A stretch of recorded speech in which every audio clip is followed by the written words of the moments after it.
everyone. I'm so excited to begin our very first conversation about the importance of bringing out the best in humanity.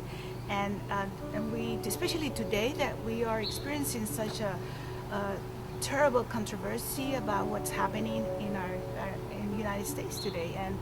And so we will be having an opportunity to talk about what should be our response to what is happening. And today we have Bishop Flores as our guest to talk with and ask him what he feels and what he thinks about what's happening and to share that with us.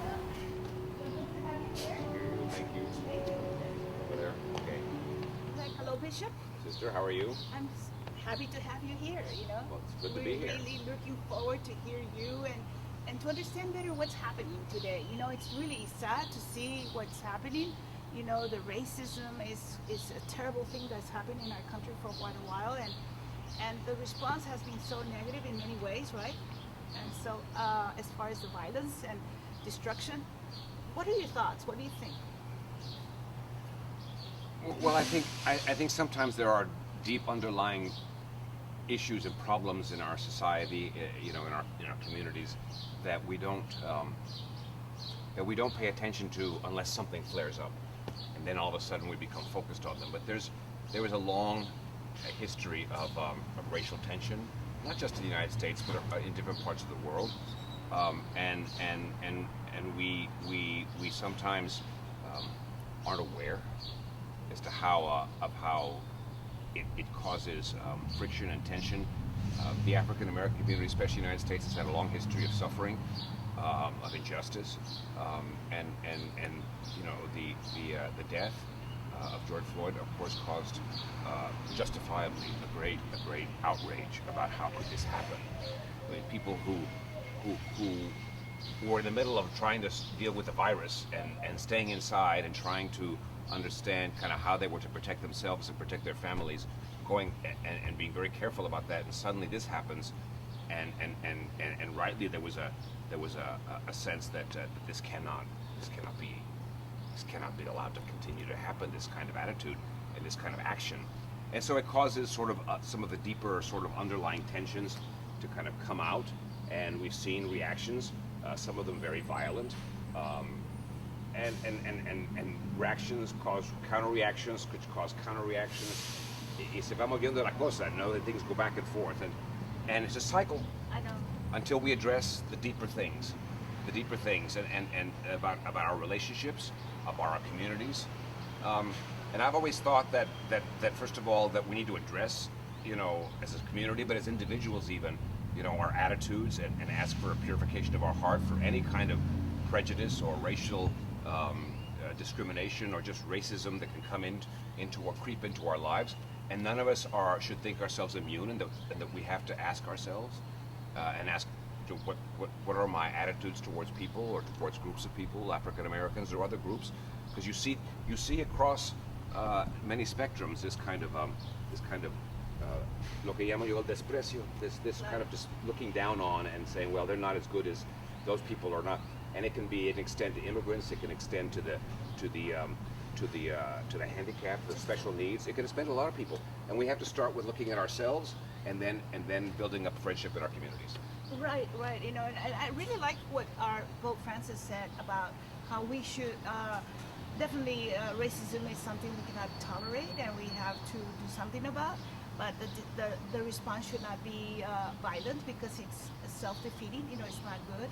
So my question is, how do we bring us together? How do we respond in a way that brings out the best in us, so that we don't take it to where it's going, with all this violence? I think that's very true. What the Holy Father has said, and what you like what the bishops have said in the letter on racism, which came out a couple of years ago, which is a very beautiful letter that and very practical letter, and very blunt letter, that I don't think has gotten the attention that it should. But I think sometimes we think these things are addressed kind of always on the national level, that we have to do this, and that we all kind of nationally sort of. What actually I think the work has to begin locally, first locally within ourselves, that examination of conscience and asking for the purification of the Holy Spirit in our lives, to open our eyes to the dignity of every person. And then we have to really work in our local communities to kind of build up friendships, to build up relationships of support, and to defend those who are vulnerable, whoever they are, whoever's singled out or feels like they haven't been given a fair hearing, and that this is work. It's el tejido de la comunidad. It's the weave of the community. The Holy Father talks about that too. He has a beautiful letter for Communications Day that talks about that weave that we have to build together as a community. I think that sort of effort has to kind of go on, and we have to, because a lot of healing has to happen locally. Some beautiful things we've seen actually in the midst of this violence and ugliness and the rhetoric and things is that local communities that are trying to reconcile and are trying to communicate, and are trying to kind of understand each other. Probably naming those specific things that could happen as a response of, I'm committing myself to do this in this way. Like I heard several people, agencies talking about how I can respond to everybody in a more positive way, setting aside funding to address certain issues, and things like that. But I know you have other ideas, Well, yeah, certainly I think the prioritization of programming and funding is part of especially funding in local communities where poverty tends to make things worse, especially with young people, children who grow up in without any local community support, whether their families have to work or their parents have to work, one parent or two parents, maybe 2 or 3 jobs just to support the family, and so children don't have the support and the formation that they need. But children who grow up in poverty and we have to address that in a practical way, and it's a responsibility.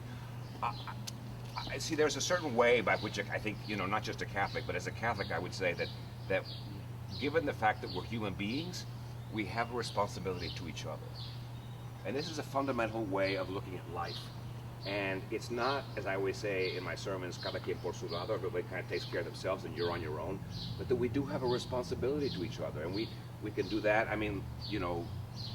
government programs, but I do think that the church's role is to be a particular, and by the church I mean regular believers, everybody who kind of believes and who wants to be an agent for good, which is what we're supposed to be, should look for ways to be neighborly, to extend a helping hand, and to in some way to kind of build up that sense of friendship and to cross over some of these walls. We talk about walls, but there are also a lot of walls between people in the same in the same sort of neighborhood or in the same city or in the same barrio. Well, we are, right? I always say that sometimes I like what you said about being kind to each other, because I think that sometimes in our own way of living in our daily lives, we sometimes leave out certain people just because they're different from us, they think different from us, or look different, or even believe different from us. And so we kind of alienate them to be outside of our own little world. And so reaching out to those people who are pretty much in the peripheries of our own lives, reaching out to them and getting to know them. I think it's the lack of knowing somebody and becomes a stranger, and then therefore we find some sense of rejection there, right? And we justify our attitudes by saying, well, I don't understand what that's about, and so I don't want to deal with it. I don't want to deal with it. And I think we can't in this community, in this country, we can't simply say, well, there are racial tensions, but I don't want to deal with it. It's not my problem. We have to be people and agents of a kind of a reconciliation, and yes, there's a lot that we can do locally, but I also think we have a responsibility nationally to kind of be a voice for a reconciliation and to be a voice for helping people kind of recognize that the violence, nothing is gained, and things only get worse, right. And that the deeper healing has to happen at the root of the heart and of the community and in the family and in the people that we encounter here in the valley. We have a very diverse community, although sometimes people wouldn't recognize that, but we do, and sometimes the diversity is economic, sometimes the diversity is country of origin, sometimes the diversity is religion, and we have to make the effort to kind of establecer los lazos, to establish the connections, the links that make it possible for us to say, I know that person. It's, we can't, hatred, el odio, is something that takes root in a heart that doesn't want to see the other person as another person. And that, and that's why the church we try to be an agent for that in the local community and nationally, and we want to advocate for laws that are just and that are fair. But it's also a sense of that responsibility that we have. When you talk about that the hatred, to really get at the root of it, kind of helps us to understand ourselves and why we allow it to push us in the wrong direction, right? And get the worst in us, And I think, if anything, we must help ourselves to get the best of who we are as people, and so that we can really build a better tomorrow for us and for the world and for everybody, And so, really, I would like to know what you, Daniel Flores, is inside of you and how you feel. What is your responsibility? Well, my responsibility. Well, first of all, I feel I have been very sad since all of this started. I guess many days ago now. These reactions, counter reactions. There are injustices that kind of show themselves. Como me pesa mucho el corazón, and I take this when I pray, and I ask the Lord, Christ crucified. He is someone to whom I speak and who speaks some way. I think he touches my heart. Y de ahí sale una palabra, and I try to say things that at least address this reality. The hatred has to stop on all sides.